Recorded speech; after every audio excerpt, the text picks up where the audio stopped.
I've always believed that relationships thrive on thoughtfulness and surprises. That's why, after 5 years of marriage, I was planning something special for our upcoming anniversary. Emma deserved it. She'd been working incredibly hard at her law firm, pulling long hours to make partner, and I wanted to show her how proud I was of her dedication. The irony of what happened next still haunts me. It was a Tuesday evening, and Emma had texted that she'd be working late again. I decided to use the opportunity to look for her passport. We'd need it for the surprise trip to Paris I was planning. Emma was organized about most things, but travel documents tended to get shuffled into random places in our apartment. After checking her desk and our filing cabinet with no success, I remembered she sometimes kept important documents in her work bag. The leather tote sat on the floor by the entryway, bulging with legal briefs and her laptop. I hesitated briefly. Emma's work life was her domain, and I rarely invaded that space, but the passport was necessary for my plans. I carefully moved her laptop aside and began sifting through folders and notebooks. No passport, but tucked into a side pocket was a small, crisp bag from Tiffany & Company with a receipt stapled to it. My heart leapt. Had Emma bought me something for our anniversary? I pulled out the receipt, curiosity overriding my usual respect for her privacy. The purchase was recent, just 3 days ago, and expensive. The receipt listed a platinum band with a modest diamond. A man's ring. Confusion replaced excitement. Why would Emma buy a man's ring? It wasn't my style at all, and certainly not something I'd expressed interest in. Maybe it was for her father's upcoming birthday? But her dad preferred watches to jewelry. As I held the receipt, a text notification lit up Emma's phone, which was charging on the counter. I wouldn't normally look, but the preview visible on the lock screen caught my eye. Can't wait for tomorrow night. Hotel confirmation came through. Don't forget the gift, Michael. Michael. The name struck me like a physical blow. I knew Michael. He was a junior associate at Emma's firm. I'd met him at the holiday party last December. Tall, confident, ambitious. Emma had mentioned working with him on several cases, always professionally, always casually. But there was nothing professional about a hotel rendezvous and a platinum ring. I sank onto the couch, receipt still in hand, my mind racing to fit these pieces together into something, anything, other than the obvious conclusion. Maybe it was a work event? A partner retiring? But why the secrecy, the private hotel room? I don't know how long I sat there, but when I heard Emma's key in the door, I instinctively shoved the receipt back into her bag. Some part of my brain needed time to process, to think before confronting her. Hey, she called, setting down her briefcase. Sorry I'm so late. The Morrison case is turning into a nightmare. She leaned down to kiss me, and I forced myself to return it, fighting the urge to recoil. Did her lips touch his today? Had they laughed about me, the oblivious husband planning an anniversary surprise while she planned, what? An affair? Something more permanent? You okay? She asked, noticing my distraction. You look pale. Just tired, I lied. Tough day at work. She nodded sympathetically. I'm going to grab a shower. Have you eaten? We could order in. Already ate, I said, another lie.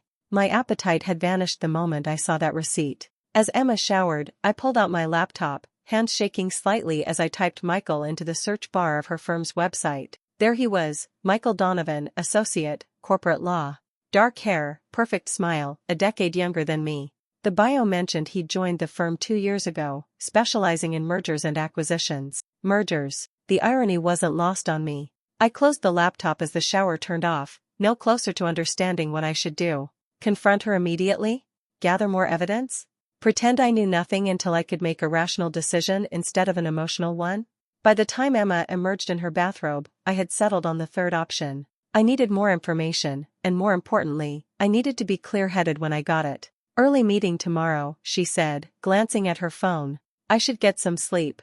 Another text had come through, but she angled the screen away from me as she read it. Good idea, I replied, my voice surprisingly steady.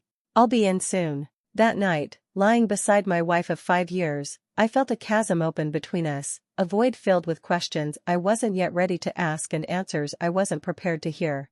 The next morning, Emma was gone before I woke up, leaving only a note about another late night ahead. Don't wait up. Love you.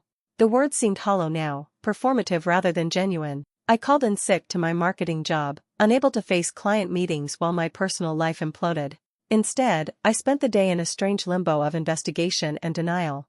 I checked our phone records, confirming frequent calls to Michael's number over the past 3 months. I reviewed our credit card statements, finding nothing suspicious until I remembered Emma had opened a separate card for work expenses last year. A card I had no access to. By afternoon, I had constructed a timeline that made my stomach churn. 3 months of increasing late nights at the office. A weekend work conference that Emma had been oddly vague about. The new haircut, the subtle changes in her wardrobe. The decreased interest in our physical relationship, always explained away by exhaustion or stress. All the classic signs I'd been too trusting to recognize.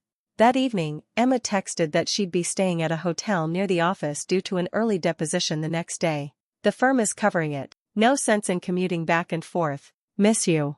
I stared at the message, wondering if she was already with him, if the ring had been presented, if she was making promises to Michael that she'd once made to me. Sleep eluded me that night. By morning, grief had hardened into something colder, more calculated. I needed to know exactly what I was facing before deciding how to proceed. I tracked Emma's location through our shared phone account, a feature we'd set up years ago for safety, never for surveillance. She was indeed at a hotel downtown, near her office. I drove there, not entirely sure what I intended to do, and parked across the street. At 7:45 a.m., Emma emerged, dressed impeccably in a suit I didn't recognize. Professional, polished, prepared for court, exactly as she'd said. But Michael Donovan walked out right behind her. They didn't touch or kiss goodbye. Their interaction was brief, almost collegial to casual observers. But I saw the lingering eye contact, the slight brush of his hand against hers as they parted ways, him to a coffee shop across the street, her into a waiting Uber. I had my confirmation. Now I needed a plan. Over the next week, I lived a double life, dutiful husband on the surface, private investigator underneath. I discovered Emma had booked a girls' weekend for the following month, a trip she'd mentioned only in passing. The destination? A lakeside resort 3 hours away. The reservation? A cabin for 2 under Michael's name. I also found emails in our shared cloud storage. Emma had forgotten to log out of her personal account on our home computer. Most messages were innocuous work communications, but hidden in a folder labeled Case Notes MD were exchanges that left no room for alternative explanations. Last night was amazing. Can't wait until we don't have to sneak around anymore. Soon. I promise. Just need to figure out the right timing. He deserves better than this. You deserve happiness. We deserve a real chance. The weekend at the lake will be our fresh start. I know. The ring is perfect, by the way. It's going to be an unforgettable weekend. Each message was a knife twist, but they provided clarity. Emma wasn't having a casual fling. She was planning to leave me, after presenting Michael with the ring I'd found, during the weekend they'd scheduled at the lake. A weekend still 2 weeks away. I had time to prepare. What does a person do when their life is collapsing? I found myself operating with a strange detachment, as if watching someone else's tragedy unfold. I met with a lawyer, quietly moved half our savings into a separate account, and began documenting everything I'd discovered. Not out of vindictiveness, but self-preservation. At home, I maintained the facade. Emma and I shared meals when she was home, discussed work and friends, even made weekend plans, all while I knew she was mentally rehearsing how to end our marriage. I searched her face during these moments, looking for signs of the woman I'd married, the person I'd built a life with. Sometimes I caught glimpses, her laugh when I told a stupid joke, the way she still absently reached for my hand while watching TV, and those moments hurt worse than the deception. Did she still care for me at all? Or was she just an exceptional actress, counting down the days until she could stop pretending? The weekend before her planned trip with Michael, Emma seemed particularly attentive. She suggested we go to our favorite restaurant, brought home my preferred beer, even initiated intimacy for the first time in months. Each gesture felt like a farewell gift, a parting kindness before execution. I participated, hating myself for the charade but needing to understand exactly where her head was. I've been thinking, she said over breakfast Sunday morning, after this big case wraps up, we should take a vacation. Somewhere with no cell service, just us. I nearly choked on my coffee. Was this guilt talking? Or was she hedging her bets, keeping me as a backup plan in case her weekend with Michael didn't go as expected? Sounds nice, I replied neutrally. When were you thinking? Maybe July? The Morrison trial should be done by then. July. 2 months after the lake weekend. She was creating a buffer, a transition period in case she needed it. Let's talk about it after your girls' trip next weekend, I suggested, watching her face carefully. You'll probably come back with strong opinions on where we should or shouldn't go. A flash of something, discomfort? Guilt? crossed her features before she smiled. Sure. Though Ashley's taste in vacations runs more toward spa retreats than anything adventurous. Ashley. The friend who supposedly would be joining her at the lake. Another lie in an expanding web. The final week before Emma's trip was excruciating. Each morning, I woke up wondering if this would be the day I broke, confronted her, demanded explanations. Each night, I went to bed having maintained my silence, sticking to the plan that had crystallized in my mind. I wasn't going to stop Emma from going to the lake with Michael. I wasn't going to confront her before she left. Instead, I would let events unfold, with one significant modification. Thursday night, the evening before her departure, Emma was packing while I pretended to work in our home office. My laptop was open to emails, but I was actually putting the final touches on a carefully crafted message. The recipient, Michael Donovan. The message included screenshots of Emma's location history showing nights spent at his apartment, copies of their emails discussing their relationship, and pictures of the Tiffany receipt I'd found in her bag. The text was simple. Michael, before you accept any gifts or make life-changing decisions this weekend, you should know that Emma has been lying to both of us. These are just some of the records I've gathered over the past few weeks. I'll be filing for divorce regardless of what happens at the lake, but thought you deserved to know exactly who you're planning a future with. James. I didn't send it immediately. This was the nuclear option, and once deployed, there would be no going back. But I had scheduled it to deliver Friday evening, when I estimated they would be settling into their romantic getaway. Almost done packing, Emma called from the bedroom. Ashley's so excited about this trip. We've been trying to coordinate it for months. Sounds fun, I replied, closing my laptop. Need any help? No, I've got it covered. Just bringing casual stuff. Girls' weekend, you know? Yoga pants and hoodies. I nodded, watching as she carefully folded a new silk blouse I'd never seen before into her suitcase. Next to it lay a small gift bag, not the Tiffany one, which I assumed held the ring, but something else. A present for her lover, wrapped with the same care she'd once shown for my gifts. I'll miss you, she said later, curled against me in bed. Her head on my chest, her fingers tracing patterns on my skin, familiar intimacies that now felt like farewell gestures. Will you? I asked, unable to completely mask the edge in my voice. She looked up, momentarily startled. Of course. Why wouldn't I? I backpedaled, not ready yet to show my hand. Just teasing. You and Ashley will be having too much fun to think about boring old me. Emma relaxed, settling back against me. Never boring, she murmured, already drifting toward sleep. I lay awake long after her breathing deepened, memorizing the weight of her against me, the scent of her hair, the rhythm of our shared life, all the things I was about to lose, or perhaps had already lost months ago without realizing it. Friday morning arrived with artificial normalcy.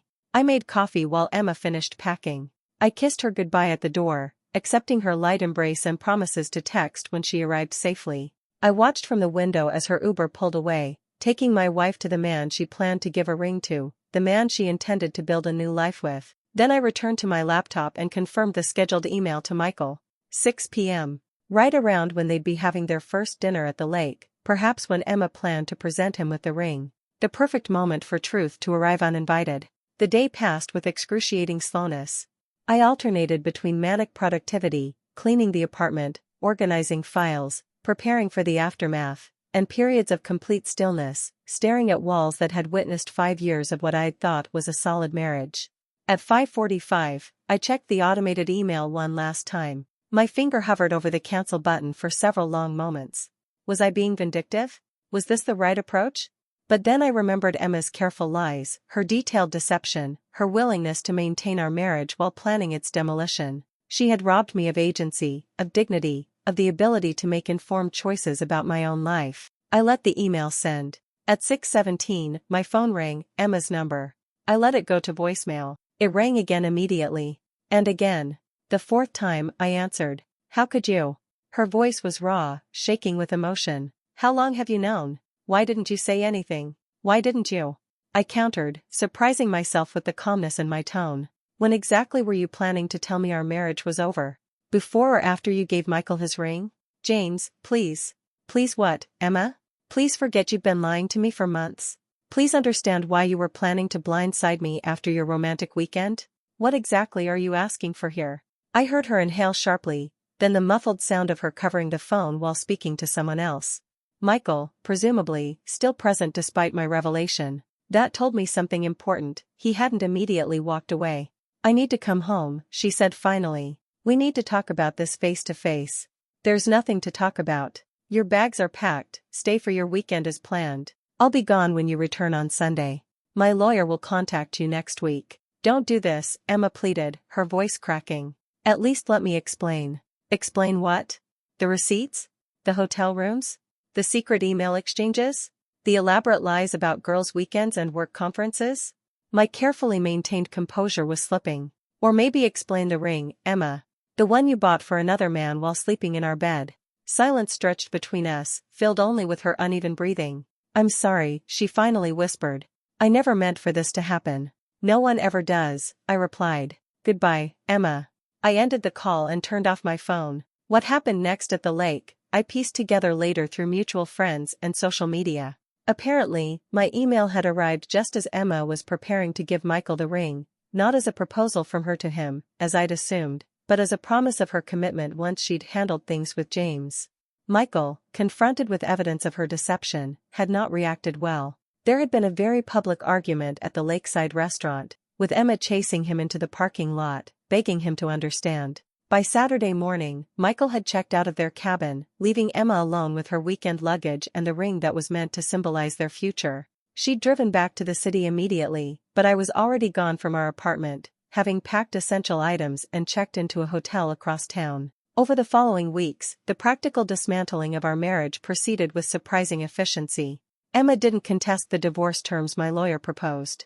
She moved out of our apartment, taking only personal items and leaving behind most of the furniture we'd chosen together. According to mutual friends, she and Michael were taking a break, his trust in her apparently as damaged as mine. 3 months after finding the receipt in Emma's bag, our divorce was finalized. We met only once during the process, at the lawyer's office to sign final paperwork. Emma looked thinner, shadows beneath her eyes suggesting sleepless nights that matched my own. I'm sorry, she said as we walked out together, the first words she'd spoken directly to me since that phone call at the lake. I know it doesn't change anything, but I never stopped loving you. I just got lost somehow. I studied her face, the woman I'd planned to grow old with, now essentially a stranger. That's the saddest part, I replied. I would have helped you find your way back. I walked away then, leaving Emma on the sidewalk outside the law office. I didn't look back, focusing instead on the uncertain future stretching before me. A future I hadn't chosen, but now had to navigate alone. The receipt that had started it all, a simple slip of paper documenting a ring purchase, had altered the trajectory of 3 lives.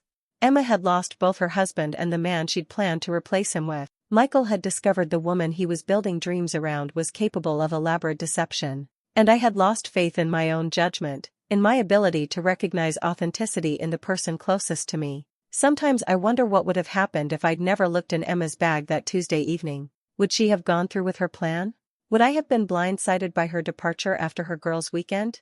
Or would she have lost her nerve, returned home, and continued our marriage with me none the wiser? I'll never know. But in the aftermath of destruction, I've come to believe that painful truth is still preferable to comfortable deception. The receipt I found in my wife's purse wasn't meant for me, but the awakening it provided, however brutal, ultimately was. 6 months after the divorce was finalized, I stood in the kitchen of my new apartment, staring at the invitation that had arrived in the morning mail. The heavy cream cardstock bore the logo of Wilson & Reed, Emma's law firm, announcing their annual charity gala, an event I had attended with Emma for the past 4 years as her husband. This invitation, however, was addressed solely to me. I turned it over in my hands, searching for an explanation. Had someone forgotten to update the guest list? Was this some misguided attempt at inclusion? Or perhaps a more personal message, Emma reaching out in the only way she felt she could? My phone buzzed with a text from Ryan, my oldest friend and the person who had let me crash in his spare room during those first chaotic weeks after the separation. Suit fitting at 4. Don't bail. You need to stop wearing that funeral suit to client meetings. I smiled despite my mood. Ryan had appointed himself my post-divorce life coach, dragging me out of isolation with a persistence that bordered on harassment but was rooted in genuine concern. The suit shopping was part of his Project Phoenix plan, his dramatic name for my personal and professional reset. I'll be there, I replied, setting aside the invitation. I had more important things to focus on than mysterious communications from my ex-wife's firm. The suit fitting was at a small bespoke shop downtown that I would never have entered on my own, too expensive, too elite for my practical mindset. But Ryan had insisted, claiming it was an investment in my future. "You look like a different person," Ryan observed as I examined myself in the three-way mirror. The charcoal gray material was subtly textured, the cut more modern than anything I'd worn before. "I feel like a different person," I admitted. In many ways, I was. The past 6 months had been a crash course in reinvention: new apartment, new job at a smaller but more dynamic marketing firm, new routines that bore no resemblance to my married life. "Good different or bad different?" Ryan asked, studying my expression. I considered the question seriously. "Just different. Not better or worse yet. Still figuring that out." Ryan nodded, understanding. He'd been through his own divorce 3 years earlier and had emerged stronger for it, though not without scars. "It takes time. But the suit helps. You look like someone who makes decisions, not someone who gets blindsided by them." The observation hit close to home. Being blindsided by Emma's betrayal had shaken my confidence in ways that extended beyond our relationship. I'd begun to second-guess my judgment in all areas of my life, questioning my ability to recognize truth from deception. "Speaking of decisions," Ryan continued as we left the shop, "a few of us are going to Ember tonight. You should come." Ember was a new cocktail bar that had opened in the revitalized warehouse district. I hadn't been to a bar in months, preferring the safety of Netflix and takeout to the vulnerability of social interactions. "I don't know," I hedged. "I've got that Harrison proposal to finish." Ryan fixed me with a look that brooked no argument. "The proposal can wait. You need to remember how to have a conversation with someone who isn't me or a client." "Fine," I conceded, knowing he was right. "But I'm not staying late." "Whatever you say, Grandpa." Ember turned out to be less intimidating than I'd feared, stylish but not pretentious, with comfortable seating areas designed for conversation rather than just posing for Instagram photos. Ryan's small group included his girlfriend Alyssa and 2 people I didn't know: Dave, a college friend visiting from Seattle, and Natalie, Alyssa's coworker. I found myself seated next to Natalie, a graphic designer with an easy laugh and a refreshing directness. The conversation flowed naturally, touching on everything from terrible first job experiences to debate over the best tacos in the city. "So what's your story, James?" Natalie asked during a lull. "Alyssa mentioned you're recently divorced?" I shot Alyssa a look, which she met with an unapologetic shrug. "Sorry," Natalie backtracked. "Too personal for bar conversation?" "No, it's fine," I assured her. "Just wasn't expecting it to be common knowledge." "It's not," she said. "Alyssa only mentioned it because," she stopped abruptly. "Because they're trying to set us up," I finished for her, the pieces suddenly clicking into place. The coincidental seating arrangement, Ryan's insistence on the new suit, the carefully casual introduction. Natalie grimaced. "Is it that obvious?" "Only because I just realized it myself." I glanced at Ryan and Alyssa, now conspicuously engaged in conversation with Dave. For what it's worth, they didn't tell me either. "Sneaky friends," Natalie observed, taking a sip of her drink. "So, what do we do with this information? Pretend we don't know and let them think their master plan is working? Or call them out and watch them squirm?" Her playful tone eased what could have been an awkward moment. I found myself smiling. Option 3, acknowledge their well-intentioned meddling but proceed on our own terms. I like option 3, she decided. "So, James, tell me about yourself. And maybe skip the divorce details for now. We can save the heavy stuff for at least the third conversation." The evening progressed better than I could have anticipated. Natalie was intelligent and funny, with none of the pitying looks or awkward questions I'd come to expect when people learned about my situation. We exchanged numbers at the end of the night with a genuine mutual interest in continuing our conversation. As Ryan drove me home, he maintained a carefully neutral expression that didn't fool me for a second. "You could have just asked if I was ready to meet someone," I said finally. "Would you have said yes?" I considered this. "Probably not." "Exactly. Sometimes you need a push." Ryan glanced over. "She's great, though, right?" "She seems nice," I admitted, unwilling to give him the satisfaction of full enthusiasm. "We're going to get coffee next week." Ryan's face split into a wide grin. "Project Phoenix, man. Told you it would work." Back in my apartment, I found myself thinking about Natalie's easy laughter, the way she listened intently when others spoke, how she didn't seem to need to fill every silence. It had been a good evening, the first in a long time that hadn't been shadowed by thoughts of Emma, until I spotted the invitation on my kitchen counter, and reality crashed back. I picked it up again, studying it more carefully. The gala was in 3 weeks. Attending would mean potentially seeing Emma, possibly even Michael if he was still at the firm. The thought made my stomach tighten, yet a part of me was curious. How would it feel to see Emma now, after months of separation and healing? Would the sight of her still twist like a knife, or had time dulled that particular pain? I placed the invitation on my refrigerator with a magnet, decision deferred for another day.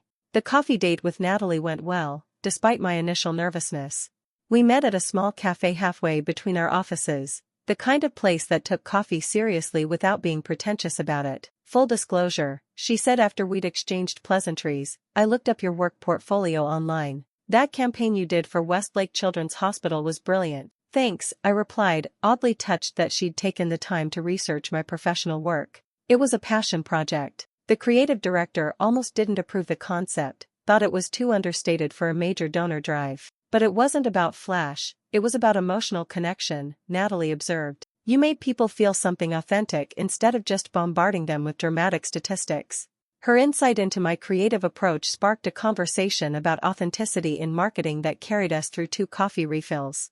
By the time we reluctantly acknowledged we needed to return to our respective offices, we'd already made plans for dinner the following weekend. As I walked back to work, I realized I had spent 2 hours without once thinking about Emma or the divorce. The realization was both liberating and unsettling, a sign of healing, perhaps, but also a reminder of how thoroughly that relationship had dominated my mental landscape for months. That evening, I received a text from a number I didn't recognize. James, it's Emma. Got your number from Ryan. Wanted to check if you received the gala invitation. It wasn't a mistake. I'm on the planning committee this year and thought you should be included. No pressure to attend, of course. I stared at the message for a long time, unsure how to respond or even if I should. Why would Emma want me at her firm's event?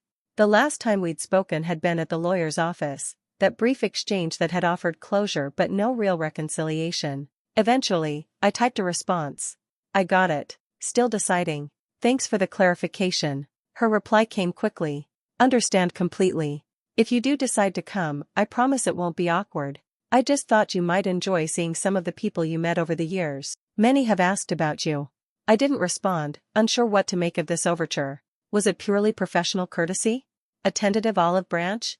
Or something else entirely? The question lingered as I prepared for my dinner date with Natalie that weekend. We'd chosen a small Italian place known for its homemade pasta and intimate atmosphere. As I waited for her at our table, I found myself reflexively checking for exit routes, a habit I'd developed in the early days after the separation, when I was terrified of running into Emma unexpectedly. Sorry I'm late, Natalie said, sliding into her seat. Client meeting ran over. She looked lovely in a simple black dress, her dark hair pulled back from her face. Worth the wait, I assured her, surprised to find I meant it. Dinner was enjoyable, the conversation flowing as easily as it had during our coffee meeting. Natalie told me about growing up in a small town in Oregon, her decision to pursue design despite her parents' preference for a more practical career, her recent trip to Japan that had reinvigorated her creative perspective. I shared stories from my college radio days, my brief stint working at a startup that had spectacularly imploded, and my newfound hobby of cooking increasingly complicated recipes. It was only when the waiter brought our dessert that the subject of past relationships arose. So, Natalie began, her tone careful but direct. I know we said we'd save the heavy stuff for the third conversation, and technically this is only the second, but I think we're both wondering about the elephant in the room. I tensed slightly. My divorce? And my breakup, she added. I was with someone for 4 years, ended about a year ago. Not marriage, but heading that way before things fell apart. What happened? I asked, realizing I was genuinely curious rather than just being polite. Natalie took a sip of her wine. Classic story. Grew apart, wanted different things. He got a job offer in Chicago, assumed I'd uproot my life and follow. When I suggested maybe we should discuss it first, he was genuinely shocked that I might have my own professional considerations. She shrugged. Once that happened, we started seeing all the other ways we weren't really partners. The breakup was actually pretty amicable, just sad. Her straightforward account, devoid of bitterness, made my own story easier to share. Mine's less amicable, I'm afraid. Found out my wife was planning to leave me for someone she worked with, a junior associate at her law firm. That's rough, Natalie said, her expression sympathetic but not pitying. How did you find out? Found a receipt for a ring in her purse. Thought it might be for me at first, for our anniversary. Turned out it was for him, a promise of her commitment once she'd left me. Natalie winced. Ouch. Did you confront her right away? No, I admitted. I waited. Let her go on her weekend trip with him, where she was planning to give him the ring. Then I sent him evidence of her deception. I paused, suddenly self-conscious about how calculating it sounded. Not my proudest moment. Sounds like justified self-preservation to me, Natalie observed. What happened after? I gave her the condensed version, the explosive argument at the lake, Emma's return to an empty apartment, the efficient divorce that followed. The irony is that she lost both of us. He couldn't trust her after learning how she'd planned everything, and I obviously couldn't stay. Do you still love her? Natalie asked, the question direct but gentle. The question caught me off guard. No one had asked me that before, not the therapist I'd seen briefly after the separation, not Ryan or other friends, not even myself in my most honest moments. I don't know, I said finally. I love who I thought she was. I love the life I thought we had. But the real Emma? The one who could lie to my face for months? I don't think I ever really knew her. Natalie nodded, understanding. That's the hardest part, isn't it? Reconciling the person you loved with the person who could hurt you that way. Exactly. I felt a rush of gratitude for her perception. What about you? Still have feelings for Chicago guy? Not in a wishing we were together way, she replied thoughtfully. More like appreciation for what we had and recognition that it reached its natural end. I'm actually glad he took that job.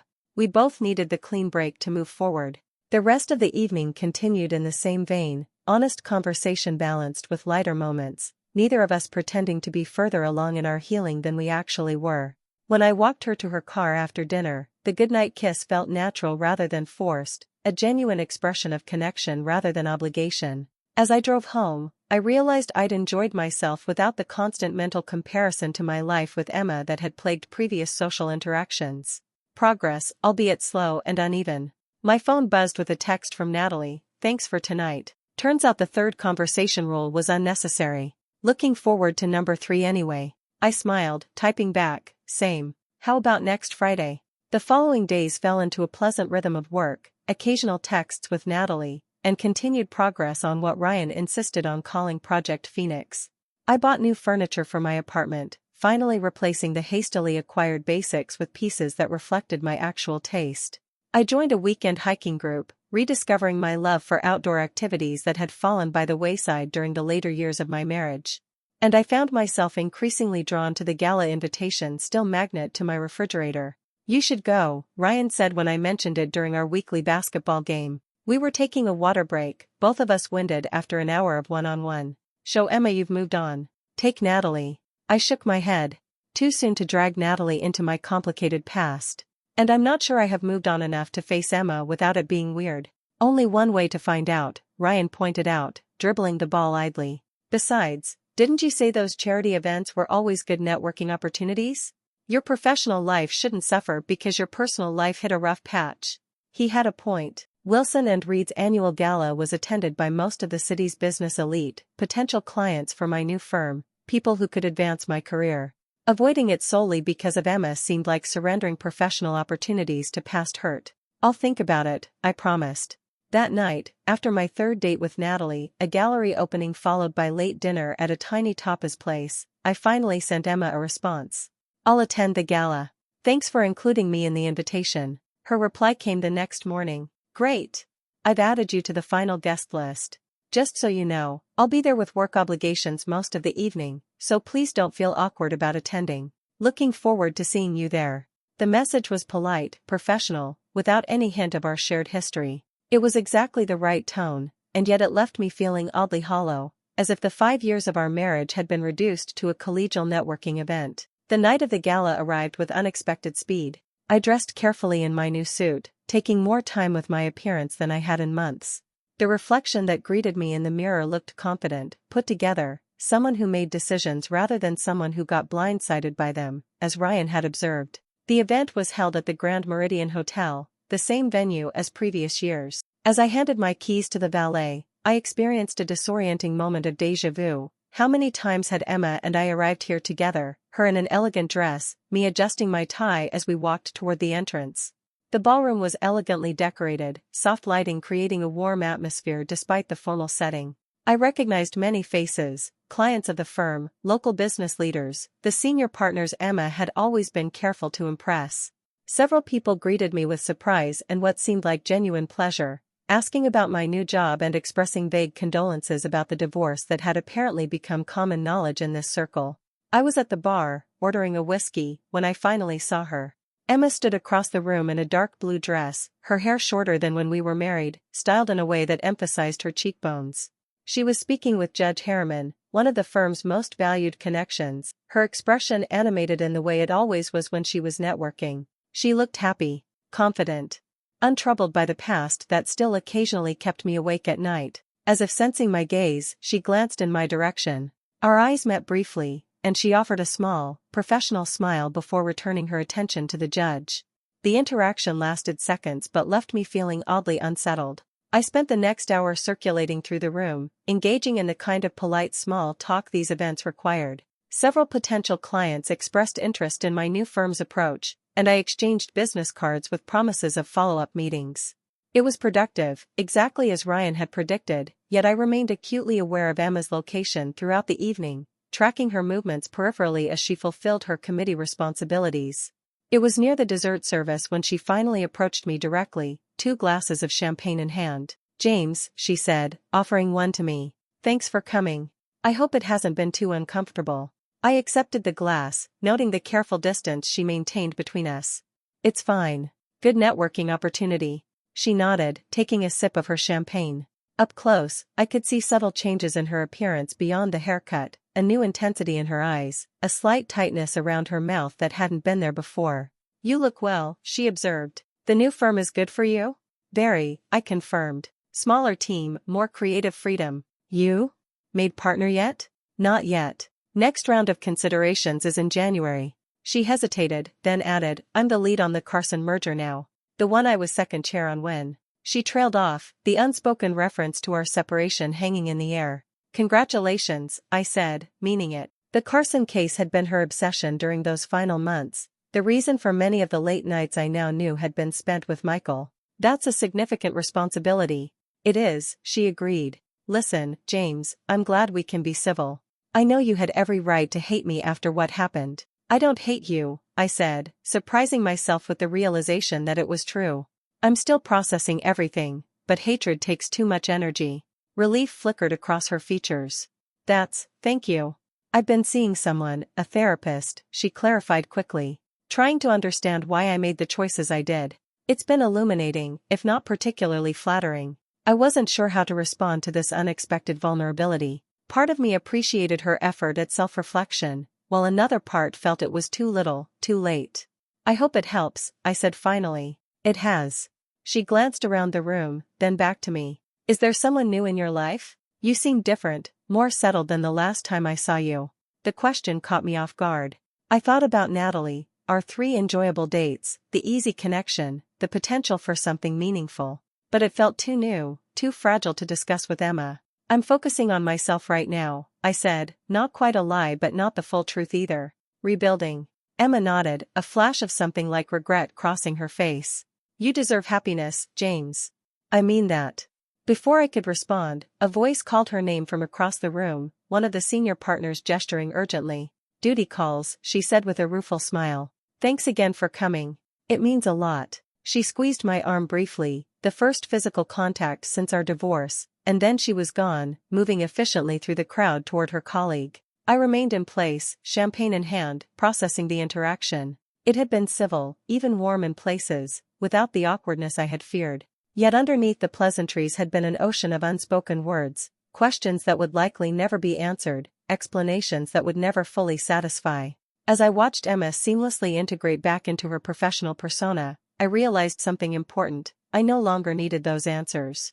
The woman who had betrayed me was now essentially a stranger, someone whose inner workings and motivations had ceased to be central to my own well-being. It was, in its own way, a form of freedom.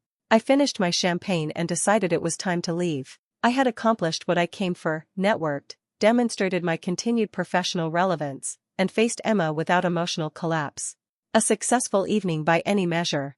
As I waited for the valet to bring my car, I sent a text to Natalie, just leaving the gala. "Thanks for your encouragement earlier. It went better than expected. Still up for hiking tomorrow?" Her response came quickly, "Glad to hear it went well. Definitely still in for tomorrow." Sunrise hike means early start. I'll bring the coffee if you bring the trail mix. I smiled, pocketing my phone as the valet pulled up with my car. The simple exchange with Natalie felt more authentic than the entire carefully choreographed interaction with Emma, a reminder that genuine connection didn't require the complex emotional calculations that had characterized the final months of my marriage. Driving home, I reflected on the evening's significance. I had faced a fear and discovered it no longer held power over me. Emma was now just someone I used to know, a chapter in my life that had ended painfully but was, undeniably, over. The ring receipt that had started everything, that small slip of paper revealing a betrayal so profound it had altered the course of my life, had lost its emotional charge. It was now simply part of my history, a painful but necessary awakening that had ultimately led me toward authenticity rather than away from it. As I pulled into the parking lot of my apartment building, my phone buzzed with another text from Natalie. Almost forgot to ask, how strange was it seeing your ex? Scale of 1 to 10? I considered the question carefully before responding. Surprisingly, maybe a 4. Turns out ghosts lose their power when you finally look them in the eye. Tomorrow would bring a sunrise hike with Natalie, next week new client meetings, next month who knew what possibilities.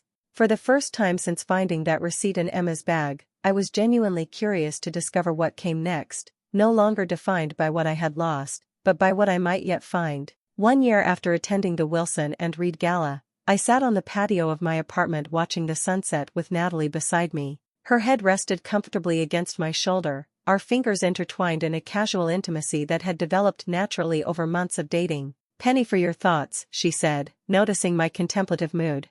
"Just thinking about how much can change in a year," I replied honestly. Last October I was still navigating the aftermath of my divorce, unsure if I'd ever trust anyone again. Natalie squeezed my hand gently. "And now?"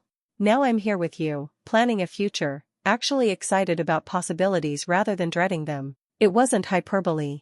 The past year had transformed my life in ways I couldn't have anticipated. Natalie and I had moved from casual dating to a committed relationship, finding in each other the genuine partnership I'd only thought I had with Emma. My career had flourished at the new firm, with 3 of my campaigns winning industry recognition. I'd even reconnected with friends and family members I'd inadvertently neglected during the turmoil of my marriage's collapse. "Speaking of planning," Natalie said, sitting up to face me, "I've been meaning to ask, my lease is up in December. I know we've talked about eventually living together, but is that timeline too soon? Too rushed?" The question wasn't unexpected. We'd been discussing cohabitation hypothetically for a couple of months, but neither of us had suggested a concrete timeframe until now. "Not too soon," I said after a moment's consideration. "But maybe we should consider finding a new place together, rather than you moving in here. Something we choose together, without any baggage." Natalie's face brightened. "I'd love that. A fresh start for both of us." The decision felt right, significant but not anxiety-inducing, a natural progression rather than a desperate grasp at security or a reluctant concession to convenience. It exemplified how different this relationship was from my marriage to Emma, which had been marked by assumptions and unspoken expectations rather than clear, mutual choices. As if the universe had a particularly twisted sense of timing, my phone buzzed with an email notification. The preview showed enough for me to recognize the sender, Emma Sullivan. She'd reverted to her maiden name after our divorce, a change I'd learned about through mutual connections. "Everything okay?" Natalie asked, noticing my expression shift. "Just an email from Emma," I said, not hiding it. Natalie and I had established honesty as a cornerstone of our relationship, even when the topics were uncomfortable. First direct contact in almost a year. "Are you going to read it?" I hesitated. "Not right now. This moment is ours, she doesn't get to intrude on it." Natalie smiled, dropping a kiss on my shoulder. "I appreciate that, but I'm not threatened by an email. If you're curious, go ahead." Her confidence was one of the many things I loved about her, a security in herself that never manifested as jealousy or control. I opened the email, curious despite myself. "James, I hope this email finds you well. I'm reaching out because I'll be relocating to Boston next month for a partnership opportunity with Wilson and Reed's East Coast office. Before leaving, I wanted to extend an offer to meet for coffee, if you're open to it. There are some things I'd like to say in person rather than in an impersonal email. No pressure, of course. I understand if you prefer to maintain our current distance. Regards, Emma." I read it twice, searching for hidden meanings or manipulations but finding none. The tone was polite, the request straightforward, the acknowledgement of my potential reluctance seeming genuine. "She's moving to Boston and wants to meet for coffee before she goes," I summarized for Natalie. "Says there are things she wants to say in person. Are you going to meet her?" Natalie's tone was neutral, neither encouraging nor discouraging. I considered it carefully. "I think I will. Not out of any lingering attachment, but for closure. We never really had a proper conversation after everything fell apart." Natalie nodded. "That makes sense. Sometimes a final conversation can help solidify the boundaries of a completed chapter." Her understanding reinforced what I already knew. This woman was someone I could build a life with, someone who recognized that my past had shaped me without defining me. I responded to Emma's email the next morning, agreeing to meet at a coffee shop downtown that coming Saturday. Neutral territory, public setting, limited time frame, all the safeguards my therapist had once suggested for potentially triggering encounters. When Saturday arrived, I felt surprisingly calm. The anxiety I might have expected was absent, replaced by a mild curiosity about what Emma wanted to discuss and why she felt it needed to be done in person before leaving the city. I arrived a few minutes early to find Emma already there, seated at a corner table with 2 coffees.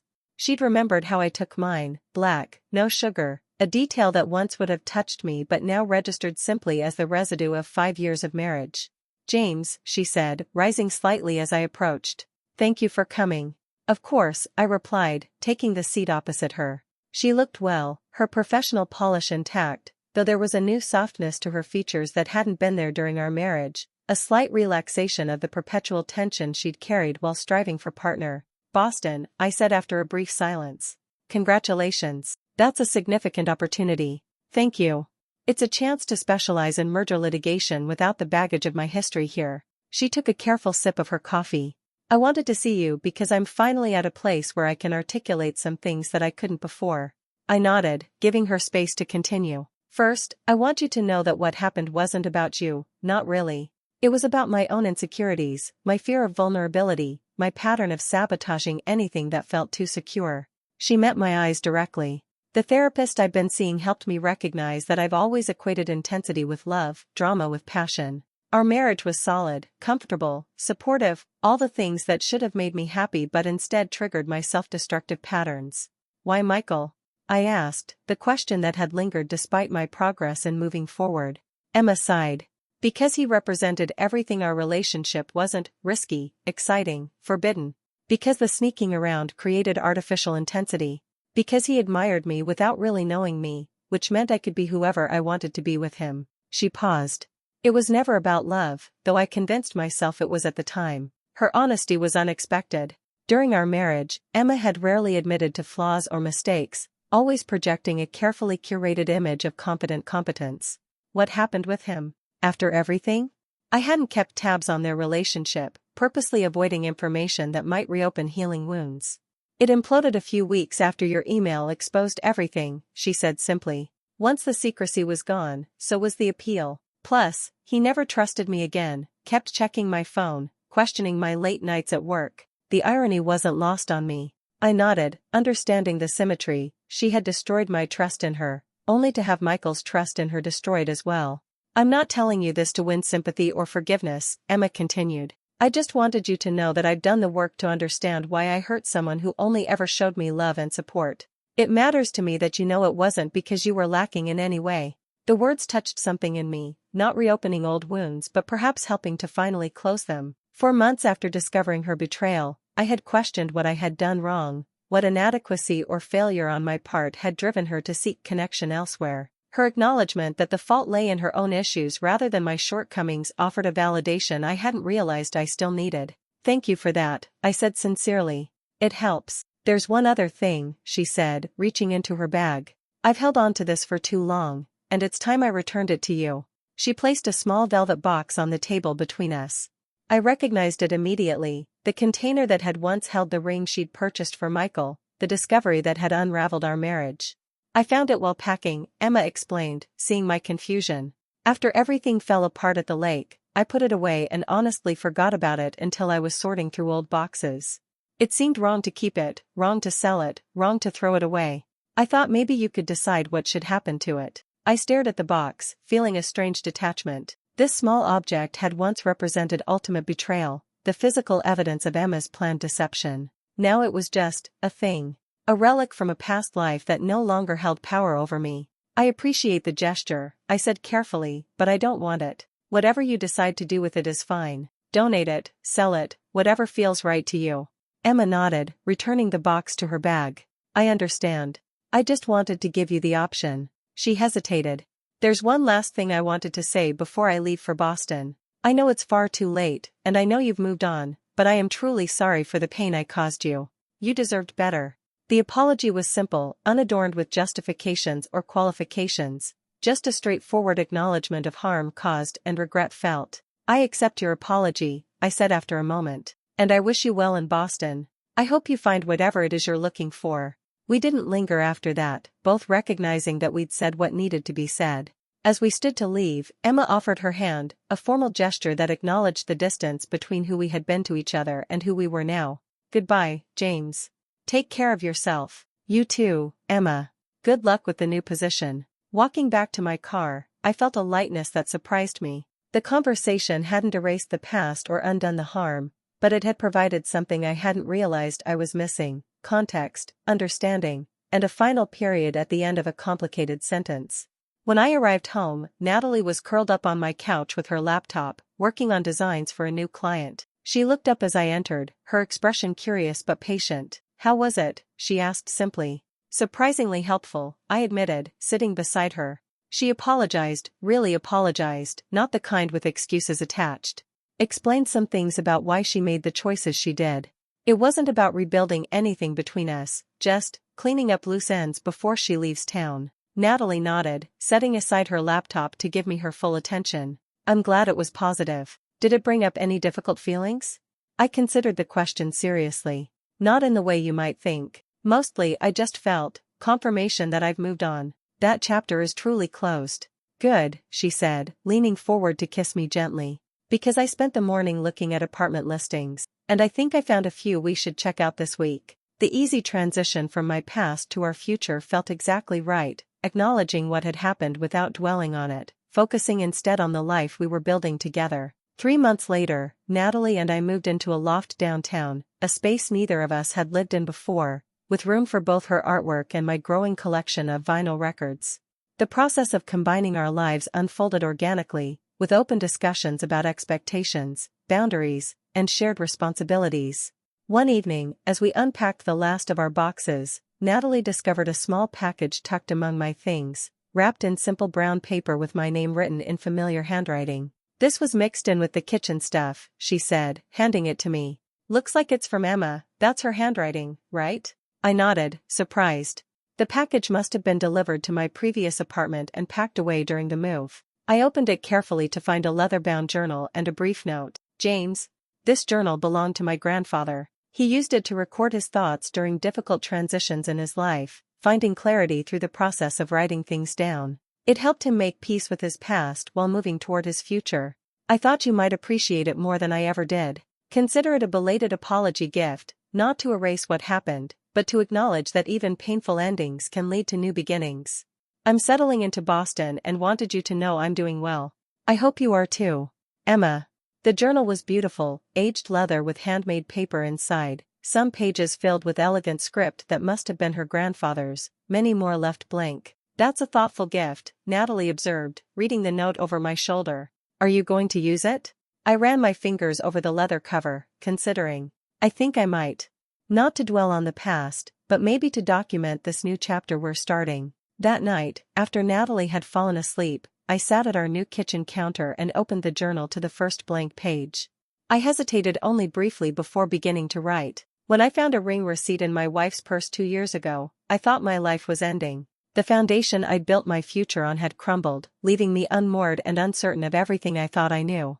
What I couldn't see then, couldn't even imagine, was that the painful discovery was actually the beginning of something authentic. The end of comfortable illusions, yes, but also the start of genuine connection based on honesty rather than convenience or habit. Today I moved into a new home with a woman who has shown me what real partnership looks like. There is no performance in our relationship, no careful curation of acceptable parts while hiding the rest. We see each other clearly and choose each other daily, with full awareness of both strengths and flaws.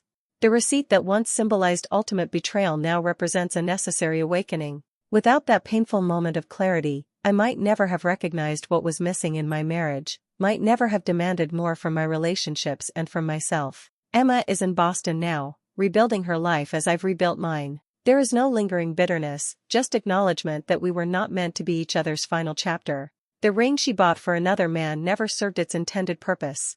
Instead, it became a catalyst for growth neither of us could have anticipated. Tonight, I am grateful, not for the betrayal itself, but for the authenticity it eventually led me toward. The proposal wasn't for me, but the life I've created in its aftermath is entirely my own. I closed the journal, feeling a sense of completion. The story that had begun with a discovered receipt had evolved into something I couldn't have imagined in those first dark days. Not a tragedy but a transformation, painful but ultimately necessary. Tomorrow would bring another day of building this new life with Natalie, choosing furniture arrangements, establishing routines, discovering the rhythm of shared space. Small decisions that would accumulate into the foundation of something lasting, something real. The ring receipt that had once shattered my world had ultimately led me to rebuild it with greater intention and awareness. It wasn't the ending I had expected, but it was the beginning I had needed. 5 years after finding that fateful receipt in Emma's purse, I stood in the nursery of our suburban home, gently rocking our 3-month-old daughter, Lily, to sleep. Natalie and I had moved from the downtown loft to this cozy 3-bedroom house when we discovered she was pregnant, a planned next step in our life together that had filled us both with nervous excitement rather than dread. Finally asleep? Natalie whispered from the doorway, her hair pulled back in a messy ponytail, dark circles under her eyes testifying to the sleep deprivation we were both experiencing. I nodded, carefully lowering Lily into her crib. Out like a light, for now, at least. We tiptoed out of the nursery, leaving the door slightly ajar. In our living room, the evidence of new parenthood was everywhere. Burp cloths draped over furniture, a swing in the corner, books on infant sleep stacked on the coffee table. It was chaotic but deeply satisfying, the physical manifestation of the family we were building together. Mail came, Natalie said, handing me a small stack. There's something from Boston. I recognized Emma's handwriting immediately. The envelope contained a simple card with a photo of Emma holding a newborn baby, a broad-shouldered man with kind eyes standing beside her. James and Natalie wanted to share our news with you. Alexander James Taylor was born on March 15th, weighing 7 pounds, 8 ounces. Mark and I are exhausted but overjoyed. I hope this finds your family well. I've seen photos of your beautiful Lily on Ryan's social media, she's perfect. Motherhood suits you both. Wishing you all the happiness in the world, Emma. I handed the card to Natalie, who studied it with genuine interest. She named her son after you, Natalie observed. Middle name, at least. I noticed that, I said, surprised by the gesture but not upset by it. She looks happy. She does, Natalie agreed. Are you okay with her sending this? I considered the question seriously. When Emma and I had last communicated, a brief email exchange 2 years ago when she'd learned through mutual friends about my marriage to Natalie, we had established a cautious but amicable distance. This baby announcement represented a slight step beyond that boundary. I think I am, I said finally. It feels like closure, in a way. Both of us finding happiness after everything that happened. Natalie smiled, tucking herself against my side on the couch. I'm glad. It's better than carrying resentment, especially now that we have Lily. I want her to grow up seeing forgiveness modeled, not bitterness. This was one of the countless reasons I had fallen in love with Natalie, her emotional intelligence, her ability to see beyond immediate reactions to the larger picture of the life we were creating together. Should we send something? A congratulations card? I asked, uncertain of the protocol in such an unusual situation. If you want to, Natalie said. No obligation either way. Later that evening, after a simple dinner eaten in shifts while tending to Lily's needs, I found myself thinking about the strange path that had led me to this moment. The discovery of Emma's betrayal had once seemed like the ultimate catastrophe, the end of everything I had built and believed in. Now, with 5 years of perspective, I could see it as a painful but necessary redirection. Without that devastating discovery, I might never have met Natalie, might never have experienced the profound partnership we had built together, one based on conscious choice and radical honesty rather than comfortable assumptions. Might never have known the particular joy of watching her hold our daughter, the two people I loved most in the world connected in the most fundamental way. The next day, during Lily's afternoon nap, I selected a simple card from our stationery drawer. After some thought, I wrote, Emma and Mark, Congratulations on Alexander's birth. Parenthood is the most challenging and rewarding adventure we've ever undertaken. We're 3 months in with Lily and still figuring it out day by day. We appreciate you sharing your news and wish your family all the best as you navigate this new chapter together. Warmly, James and Natalie. The message was sincere but appropriately boundaried, acknowledging the shared experience of new parenthood without suggesting a closer connection than actually existed. Natalie read it over and added her signature beside mine, a small gesture of solidarity that meant more than she probably realized. Perfect, she said, sealing the envelope. Not too much, not too little. That evening, as we tackled the seemingly endless cycle of feeding, changing, and soothing that defined life with a newborn, Natalie looked up from burping Lily with a thoughtful expression. Do you ever think about how different our lives would be if you hadn't found that receipt? She asked. If Emma had gone through with her plan and you'd been blindsided by her leaving? I had considered this many times over the years, the alternate timeline where Emma's deception had remained undiscovered until she executed her exit strategy. I think about it sometimes, I admitted. I would have been devastated either way, but finding the receipt gave me agency in the situation. Instead of just being something that happened to me, it became something I could respond to. Natalie nodded, shifting Lily to her shoulder. That makes sense. Control versus helplessness. Exactly. And in the long run, I think finding it the way I did, having that time to process before confronting it, might have helped me heal faster. I reached over to stroke Lily's downy head. Plus, it led me to you. Hard to regret anything that resulted in this. Natalie smiled, leaning over to kiss me softly. Silver linings of the most unexpected kind. The moment was interrupted by Lily's hungry cry, launching us back into the practical realities of parenthood. As I prepared a bottle, I reflected on how thoroughly my definition of happiness had evolved since those early days of my marriage to Emma. Back then, success had been measured in external milestones, career advancement, home ownership, the appearance of a perfect relationship. Now, happiness resided in smaller, more authentic moments. Natalie's sleepy smile when I brought her coffee in the morning, Lily's tiny hand wrapped around my finger, the quiet conversations Natalie and I had after Lily was finally asleep, planning our future while acknowledging the beautiful uncertainty of it all. 3 weeks later, a small package arrived from Boston, a soft baby blanket with Lily's name embroidered in one corner, accompanied by a brief note from Emma thanking us for our card. The gift was thoughtful but impersonal, maintaining the appropriate distance between our separate lives while acknowledging the parallel paths we now walked as new parents. Nice blanket, Natalie observed as she wrapped Lily in it for her morning nap. Should we send something for Alexander? Maybe one of those stuffed animals from that local artist you like, I suggested. The ones with the funny ears. The exchange of small gifts continued occasionally over the following years, birthday cards for the children, holiday greetings with family photos, brief updates on major life events. Not friendship exactly, but a kind of respectful acknowledgement that our lives had once been intertwined and were now proceeding on separate but peaceful trajectories. When Lily was 3 and her brother Ethan was 14 months old, Natalie and I celebrated our 5th wedding anniversary with a weekend away, my parents eagerly stepping in for grandparent duty. In the quiet of our hotel room, far from the beautiful chaos of our daily lives, we reflected on the journey that had brought us together. Remember our first real date? Natalie asked, curled against me after a rare uninterrupted dinner. That Italian place with the grumpy waiter and the amazing tiramisu? I remember being terrified, I admitted with a laugh. Not of you, but of the whole concept of dating again after everything with Emma. I was convinced I'd mess it up somehow. You almost did, Natalie teased. You talked about your marketing campaign for 20 minutes before asking me a single question about myself. Nerves, I defended. Plus, you said you'd researched my portfolio, so I thought you were interested. I was, she assured me. Just in the person behind the work, not just the work itself. I pulled her closer, grateful beyond words for her patience during those early, awkward attempts at connection. I'm glad you saw past all that. Saw me, even when I was still figuring out who that was after everything fell apart. Natalie's expression turned more serious. You know what I remember most about that time? How deliberately you approached healing. You didn't rush into anything, didn't use me as a distraction or a replacement. You did the work first, made sure you were ready. I had good examples of what not to do, I pointed out. Emma trying to build something with Michael while still tangled up in our marriage. I didn't want to repeat that pattern from the other side. And that's why we work, Natalie said simply. We both chose this with our eyes open, knowing exactly what we wanted and what we didn't. The contrast with my marriage to Emma couldn't have been starker. where that relationship had progressed along conventional lines without much explicit discussion, dating, engagement, marriage, all following an expected script. Natalie and I had questioned every assumption, discussed every expectation, chosen each step forward with full awareness of alternatives.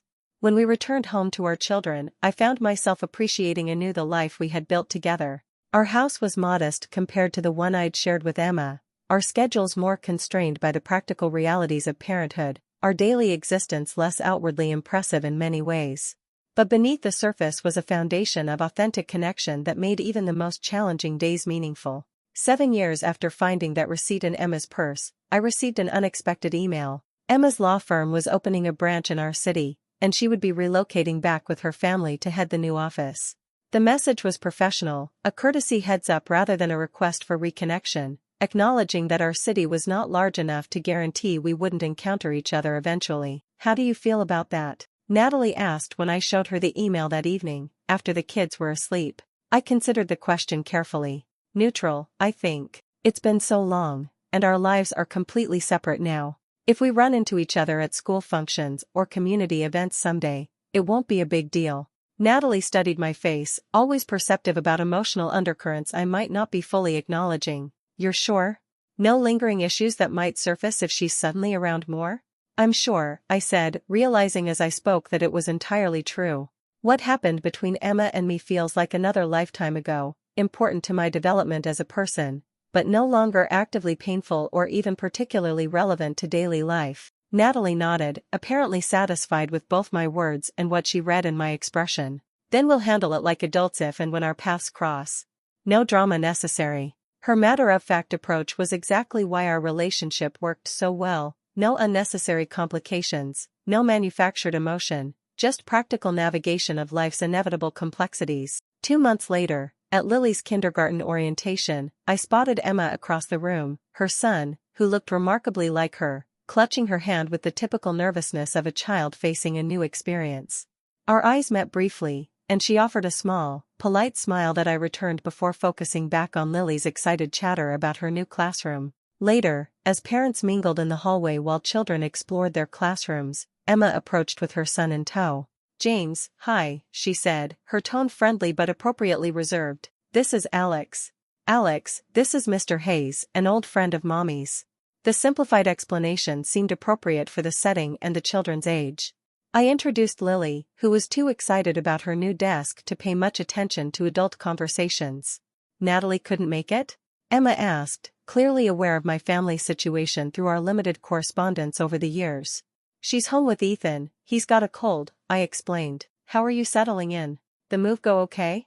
"As smoothly as moving with a 5-year-old can go," she said with a wry smile. "Mark's still commuting back to Boston 3 days a week until his transfer finalizes, but we're getting there."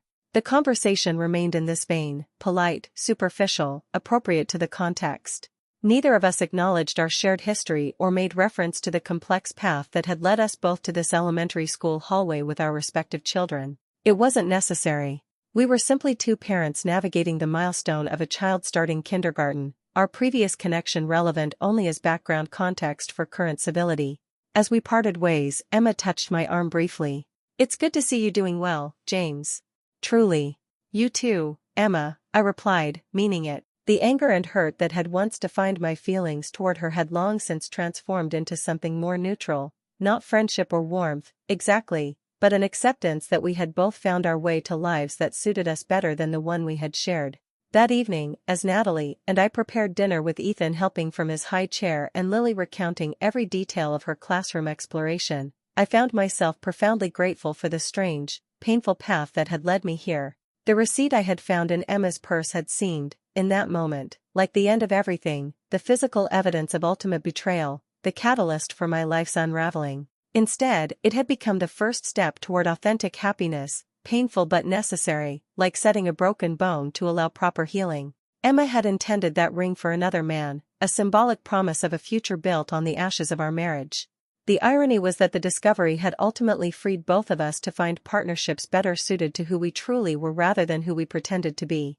As I looked around our kitchen, Natalie dancing dramatically to make Ethan giggle, Lily insisting on setting the table all by myself, the evidence of our chaotic but loving family life surrounding us, I felt a moment of perfect clarity. The proposal hadn't been for me, but the life I had found in its aftermath was everything I hadn't known to hope for.